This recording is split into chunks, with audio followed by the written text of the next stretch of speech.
हमने ऐसा सुना है भाई कि हम ट्रैवल एजेंट से बात कर रहे थे एक बार कि भाई कहीं पार्टी वार्टी जगह बताओ, कह रहा भाई लातविया चले जाओ, लड़कियां आपको आगे से ले जाएंगी घर के अंदर, इंडियंस की बहुत इज्जत है वहाँ। ये सब इतना तो मैंने कहीं नहीं देखा। ये तो कहीं नहीं होने वाला है। ये ना रील्स में बहुत आ जाता है फीड में कि भाई फिनलैंड चले जाओ, कोई मना ही नहीं कर रही।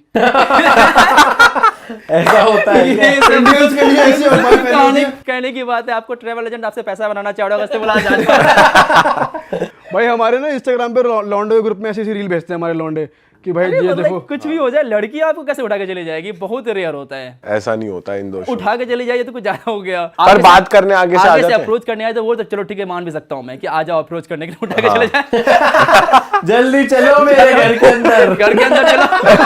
अच्छा भाई, एक बहुत पॉपुलर कंट्री है हमारे, मतलब जहाँ हमारे लोग बहुत जाते हैं, स्विट्जरलैंड। हाँ। ब्यूटी के लिए कपल्स बहुत जाते हैं। तो मैं चाहता हूँ आप थोड़ी ऐसी कंट्री बताओ जो स्विट्जरलैंड से भी ब्यूटीफुल आपको लगी हो, या अगर स्विट्जरलैंड का ऑल्टरनेटिव लोग देख रहे हैं तो वहाँ जा सकते हैं। नॉर्वे, स्वीडन और डेनमार्क मुझे बहुत अच्छा लगा, ब्यूटीफुल लगा, सुंदर है। स्पेशली नॉर्दर्न नॉर्वे वगैरह, ब्यूटीफुल माउंटेन्स, अमेजिंग लेक्स। अच्छा, और वहाँ पे जाने के लिए सही वेदर कौन सा होता है? आप समर्स में जाओगे तो आप वार्म रहेगा और 24 सनलाइट रहता है, वहाँ मिडनाइट सन कहते हैं उसको। सन वहाँ कभी डूबता ही नहीं है। आप गए हो ना? मैं गया हूँ वहाँ पे। कैसी फील आती है भाई, रात के बज रहे 3-4 और वो पहले आप कंफ्यूज रहोगे, लेकिन मेरे जैसे लोगों के लिए बहुत अच्छा है, कभी भी सो कभी उठो। अच्छा। समझ आ ही नहीं रहा। लेकिन आप शुरू में जाओगे तो लाइक आपका ब्रेन कंफ्यूज है कि सोना कब है, उठना कब है, ऐसा लगेगा कि आपको जेट लैग हो गया है। हाँ। आपको ऐसा फील क्योंकि भाई वहाँ रेस्टोरेंट्स भी तो टाइम से बंद हो जाते 12 हैं बजे बंद हो जाते हैं। हाँ, और आपको लग रहा है कि भाई अभी तो दिन ही हो रहा है, ये बंद, मेरे को तो नाश्ता करना है। हाँ, तो ये आपको फील होगा। बट वो सर्दियों में फिर होता है वो पोलर नाइट्स, जहाँ पे फिर आपको नॉर्दर्न लाइट्स दिखती है। पर जब आपकी वहाँ के लोगों से बात हुई और कुछ इंटरेक्शन होती है, आपने बताया मतलब इंडिया के बारे में वहाँ के ऐसा लोग कुछ? पता नहीं कुछ ज़्यादा ही कोल्ड है, उतना इंटरेस्टेड ही नहीं रहते उतना ज़्यादा बात करने के लिए, जो कि रशियन वगैरह रहते हैं ना कि चलो क्या है नहीं, या बात करते हैं आपसे, नहीं बात करते हैं। वहाँ के लोग इतने इंटरेक्ट नहीं करते, लाइक ठीक है, हाँ ठीक है, तुम टूरिस्ट हो। इतने यूज्ड टू लोग यूरोप में टूरिस्ट देखने का ना कि उनको फर्क ही नहीं पड़ता यार। तो भाई ये नॉर्दर्न लाइट्स का एक्सपीरियंस कैसा था आपको? कि जो हमने वीडियोस में देखा सुंदर लगता है, रियल में सुंदर कैसा लगता है, वो सुंदर लगता है, बट वो ठंडी रहती है, क्योंकि आप ठंडी में दिखता है वो। तो बोले ठीक है, जल्दी से दिख जा जो दिखना है। जल्दी आ जा। क्योंकि आपको फिर वो बाहर जाना पड़ता है सिटी के, क्योंकि आप लाइट पोल्यूशन से आप नहीं देख सकते, सिटी के बाहर जाना पड़ता है। तो जल्दी दिख जा जो दिखना है, ये सब ऐसा लगता है। बट भाई जैसे फिनलैंड, आइसलैंड ऐसी कंट्रीज हो गई, यहाँ के लोग परेशान रहते हैं, खुश रहते हैं क्या? इनकी कहते तो हैं कि one of the happiest country in the हाँ, वर्ल्ड। वही मैं पूछना चाह रहा हूँ कि Finland is the happiest country in the world. Happiest in the sense of कि उनकी लाइफ की प्रॉब्लम्स नहीं है। सपोज इंडिया में कोई अनएम्प्लॉय हो जाए तो कि पैसे कहाँ से आएंगे, अब कौन देगा पैसे? एटलीस्ट वहाँ गवर्नमेंट तो देती है आपको कि चलो ठीक है, $2,000 पर महीने ले लो, 2 लाख रुपये पर महीने तुम ले लो अगर तुम्हें अनएम्प्लॉय भी हो तो। बट टैक्स भी फिर ज़्यादा है वहाँ पे, 55% टैक्स देना पड़ सकता है आपको जो भी कमाते हो आप। बट ठीक है, उस टैक्स देने में मैं समझता भी हूँ कि जब आपको फ्री में हेल्थ केयर मिले, फ्री में पढ़ाई मिले, अगर आपको ये गारंटी कि अगर आपके पास जॉब नहीं हो तो पैसा मिलेगा आपको, तो फिर टैक्स देने में अच्छा लोग हो गया कि चलो दे देते हैं टैक्स। इंडिया में वो सब कहाँ है? फ्री हेल्थ केयर, आप किसी सरकारी स्कूल चले जाओ, किसी चले जाओ सरकारी हॉस्पिटल में क्या हालत है आपको पता ही है। सही बात है भाई। बट भाई जब आप ऐसी कंट्रीज़ के लोगों से इंटरेक्ट करते हो, आप उनका आपस में हस्बैंड वाइफ का रिलेशन भी देखते हो या समझते हो कि यहाँ के लोग शादी करना चाहते हैं, नहीं करना चाहते, बच्चों की अपब्रिंगिंग देखते हो, तो ऐसे वाइज आपको कौन सी कंट्री में लगा कि यार ये कंट्री, जैसे जापान के लिए कहते हैं बहुत लोनली, अकेलापन है, ऐसी और कौन सी कंट्रीज आपको लगी कि भाई बहुत अकेले लोग हैं? या अकेले ये लोग तो जितने भी मुझे लगता है kind of first world country हो गई ना, इतना ज़्यादा सेल्फ सेंटर्ड लोग हो गए हैं अपने आप में कि काइंड ऑफ मुझे लगता है उनकी ज़िंदगी इंडिविजुअलिटी चलती है। हमारे यहाँ कम्युनिटी से चलती है कि अगर मेरे को आज कुछ दिक्कत हो जाए तो मेरे फैमिली जितनी सारी ज़मीन सब बेच देंगे, मुझे वो ठीक कराएंगे। अमेरिका में नहीं होने वाला ऐसा, कभी नहीं होने वाला कि आप ठीक है, आप क्या कर सकते हो। और बहुत ही रेयर है वो कि कुछ और वहाँ पे करेंगे। इंडिया से रिलेटेड ऐसी वैल्यूज जैसे आपने बताई, ऐसी और कौन सी कंट्री में? आप ईरान देख लो, ईरान में बहुत ज़्यादा वैल्यूज़ हैं, फैमिली वैल्यूज़ बहुत ज़्यादा मैटर करती है। मोर और लेस आपको एशियन कल्चर में देखने को मिलेगा ये। चाइना में भी है फैमिली वैल्यूज़ आपको देखने को मिलेगा। यूरोपियन कंट्रीज में उतने ज़्यादा नहीं है, वो बहुत ज़्यादा इंडिविजुअल वहाँ पे लोग हैं। भाई कहीं की अल्कोहल आपने ट्राई करी हो कि भाई इस देश की सबसे बड़ी और यूनिक है? मैं एक बार गया था वोडका म्यूजियम सेंट पीटर्सबर्ग में, वहाँ पे 50 टाइप के वोडका मुझे ट्राई करवाया गया, तो फिर मुझे समझ आया कि वोडका में भी अलग अलग टेस्ट होता है। 50 तरीके की? हाँ, वहाँ पे अलग अलग टेस्ट है, आप टेस्ट कर सकते हो वोडकाज। एक्चुअली एक फैक्ट है रशिया के बारे में कि Russia produce 60% of the world vodka, हाँ but they consume 70% of the world vodka. और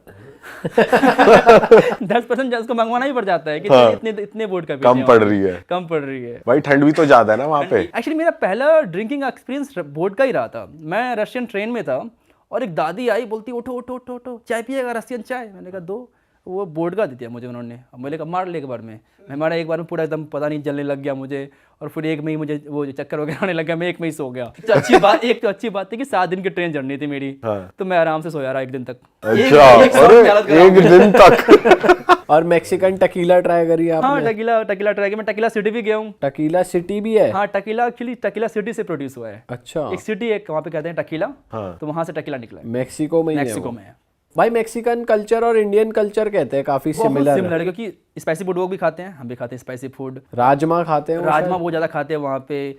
चिकन खाते हैं, रोटी खाते हैं, रोटी मतलब तड़ते रोटी खाते हैं। हाँ। खाना बहुत सिमिलर है उनका। और क्या वैल्यूज सिमिलर लगी? वैल्यूज तो हैं, फैमिली वैल्यूज वहाँ भी आपको देखने को मिलेंगे। वैल्यूज में वो लोग भी बहुत ज़्यादा हेड नोट करते हैं, आपको देखोगे तो लाइक नोट करते हैं वो लोग। और वहाँ पे जैसे मैक्सिको में थे आप, तो कुछ जैसे वहाँ पे वो बहुत चलता है कार्टेल वगैरह का सिस्टम, तो कुछ देखा आपने? जनरली टूरिस्ट को परेशान नहीं करते हैं। टूरिस्ट के साथ उनका हमने तो सुना है टूरिस्ट को बचाते हैं वो पुलिस बचाते से। हैं। टूरिस्ट को आप कुछ नहीं करेंगे। हाँ। एक बड़ा ही अनफॉर्चुनेट एग्जांपल था। एक लड़की थी इंडिया की, ट्रैवल ब्लॉगर थी, और उसकी डेथ हो गई थी क्योंकि 2 कार्टेल आपस में भिड़ गए थे। हाँ। तो उस बीच में वो फायरिंग में आ गई थी, उसकी डेथ हो गई थी। बट वो टूरिस्ट को कुछ नहीं करते जनरली।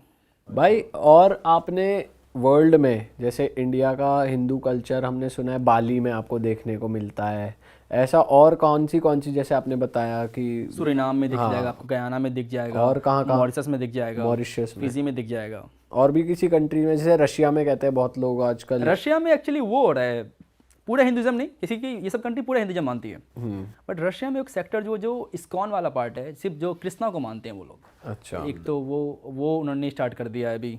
रशिया में आपको बहुत सारे यूरोपियन कंट्रीज में देखने को मिल जाएगा क्या कि लोग आते कि हैं, लोग हरे राम हरे कृष्णा कर रहे हैं, और बड़े बड़ी एकदम उन्होंने मूर्ति बना रखी है, उसको फॉलो कर रहे हैं। ओ भाई ऐसी कौन सी कंट्री है जहाँ पर आप जाना रिग्रेट करते हो, मतलब आप बेकार ही गए, आपको बिल्कुल मजा नहीं, नहीं ऐसा रिग्रेट तो नहीं है मुझे। एक बार तो हर जगह जाके देखना ही था, अच्छा। लेकिन मैं वापस से बहुत सारी कंट्री नहीं जाना चाहूंगा अनलेस एंड उनमें से कौन सी country आती पैसे है? मुझे नहीं मिले। पैसे भी देने पड़ेंगे आपको वहाँ जाने के लिए, और सारा खर्चा भी, तभी जाऊंगा सारी कंट्रीज में, ऐसे नहीं जाऊंगा। कौन सी है वो? Example Djibouti. भाई जिबूटी कौन सी कंट्री है, कहाँ पड़ती है ये जिबूटी है हॉर्न ऑफ अफ्रीका में, इजिप्ट और साउथ सूडान के आसपास है। वो एक छोटी सी टाइनी सी कंट्री है, बट वहाँ पे मिलिट्री बेस बहुत सारे हैं। सारे देश के वहाँ पे मिलिट्री बेस आपको मिल जाएंगे। वो देश मिलिट्री बेस के लिए बना हुआ है। यूएस की मिलिट्री बेस है, चाइना की मिलिट्री बेस है, फ्रांस की है, यूके की है, सबकी मिलिट्री बेस आपको वहाँ पे मिल जाएगी। तो उसकी वजह से लोग वहाँ पे थोड़े हॉस्टाइल हो रखे हैं, बिल्कुल भी पसंद नहीं करते टूरिस्ट को। आप जाओगे रोड पर लेके चिल्लाएंगे, हे जा यहाँ से, जा यहाँ से, ऐसे कुछ बोलने लग जाएंगे। इतना मेरा बुरा एक्सपीरियंस रहा उस देश के अंदर। मैं गया था, रहूँगा 1 हफ्ते। मैं सुबह पहुँचा हूँ, शाम को चलो छोड़ो इस देश को, मैं निकल रहा हूँ इस देश से। अच्छा। मैं क्या जाता हूँ इस देश से, हो गया मेरा। इतने बुरे लोग मिले वहाँ पे, फिर मैंने कहा चलो ठीक है, मुझे इस देश में रहना ही नहीं है। भाई जैसे आपने एक वो सिटी बताई थी जहाँ सब कुछ वाइट है, हाँ। ऐसी और कौन सी कंट्रीज या सिटीज है जिनके अलग ही रूल्स हैं या अलग ही माहौल है? एक कंट्री है एरित्रिया है, वो भी जस्ट जिबूटी के नॉर्थ में है। वो कंट्री 90s 50s 60s में जी रही है। उस देश में आई थिंक दुनिया की इकलौती ऐसी कंट्री है जहाँ पर इंटरनेट नहीं है। अच्छा। आज के ज़माने में इंटरनेट नहीं है। दुनिया में इकलौती ऐसी कंट्री है जहाँ पर मोबाइल डाटा नाम की कोई चीज़ होती ही नहीं है। फ़ोन डाटा होता ही नहीं है। सिम कार्ड में फ़ोन डाटा नेटवर्क मिलता ही नहीं है। ऐसा क्यों है भाई उस देश क्योंकि में? वो एकदम अलग ही रह रहे हैं, 50-60 साल पीछे रह रहे हैं। बट वो अवेयर है कि ये चीजें एग्जिस्ट करती हाँ, हैं? उनको पता है, अवेयर एग्जिस्ट करती है। उनको पता है कि दुनिया के बारे में चीजें हैं।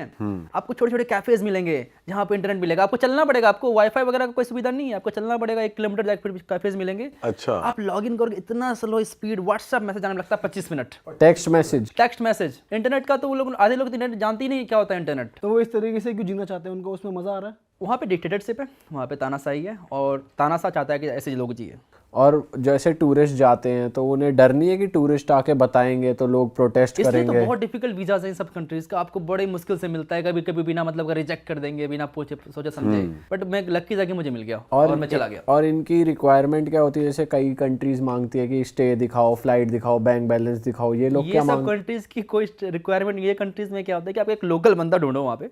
लोकल बंदा आपके बिहार पे वीजा अप्लाई करेगा कि इस बंदे को मैं जानता हूँ, कैसे जानता हूँ नहीं जानता हूँ, या तो फिर कोई टूर एजेंसी है, एंड देन आपको वीज़ा मिलेगा। आपका वहाँ पे था कोई दोस्त? वहाँ पे एक टूर एजेंसी वगैरह से आप कांटेक्ट करके मैंने गया था मैं, तो same Gilgit Turkmenistan, same here. और वो देश बड़ा है या छोटा? बहुत छोटा सा देश है, छोटा सा देश है, और 1970s में रह रहा है, सारी पुरानी पुरानी गाड़ियाँ हैं, लोग साइकिल पे चला रहे हैं, साइकिल वहाँ का मेन पब्लिक ट्रांसपोर्ट है।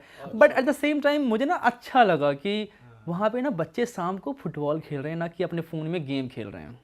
ये भी देख के अच्छा लगा कि वहाँ पे कम्युनिटी बनी हुई है कि रोज़ शाम को सब साथ पैदल जा रहे हैं, सब कुछ फ़ोन में नहीं घुसे हुए हैं। आप चलो मेट्रो में जाकर देखो, सब स्क्रॉल कर रहे हैं टिकटॉक या जो भी कर रहे हैं, यहाँ पे एकदम सब हम फ़ोन में घुस चुके हैं। वहाँ पे है ही नहीं फ़ोन, तो कोई घुसा हुआ ही नहीं, एकदम ऐसा लग रहा है कि अच्छा जीवन है इनका, कि लाइवली है, बहुत लाइवली है, एक दूसरे से मिले जुले हैं, काफ़ी कम्युनिटी वाइज ज़िंदगी जी रहे हैं। तो आपने वहाँ के लोकल लोगों से बात करी कि उन्होंने कभी ट्रैवल किया बाहर, वो लोग बाहर जाके जीते हैं मतलब नहीं? बहुत ही डिफिकल्ट है, उनको परमिशन देनी पड़ती है उन देश से बाहर जाने के लिए। ओके।